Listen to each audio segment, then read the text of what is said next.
ಅಮಿತಾಬ್ ಬಚ್ಚನ್ ಅಭಿನಯದ ಕಲ್ಕಿ 2898 AD ಸಿನಿಮಾವನ್ನ ಕೋಟ್ಯಾಂತರ ಜನ ನೋಡಿ ಮೆಚ್ಚಿ ಸೂಪರ್ ಹಿಟ್ ಮಾಡಿದ್ರೆ ಇದೇ ಸಿನಿಮಾ ವಿರುದ್ಧ ಧಾರ್ಮಿಕ ಭಾವನೆಗೆ ಧಕ್ಕೆ ದೂರು ದಾಖಲಿಸಲಾಗಿದೆ.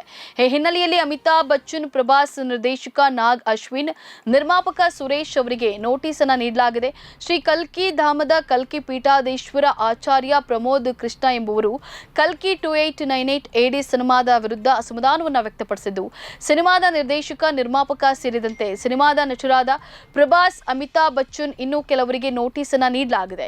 ಸಿನಿಮಾವು ಹಿಂದೂಗಳ ಧಾರ್ಮಿಕ ಭಾವನೆಗೆ ಧಕ್ಕೆ ತರುತ್ತದೆ ಎನ್ನಲಾಗಿದ್ದು, ಹಿಂದೂ ಸಂಸ್ಕೃತಿಯ ದೇವರುಗಳ ಬಗೆಗೆ ಇರುವ ಕಥೆಗಳನ್ನ, ಪವಿತ್ರ ಗ್ರಂಥಗಳಲ್ಲಿ ಉಲ್ಲೇಖಿಸಿರುವ ಕಥೆಗಳನ್ನ ತಿರುಚಲಾಗಿದೆ ಹಾಗೂ ದೇವರುಗಳನ್ನ ಸಹಜವಲ್ಲದ ರೀತಿಯಲ್ಲಿ ಬಿಂಬಿಸಲಾಗಿದೆ ಎಂದು ಆರೋಪಿಸಿದೆ.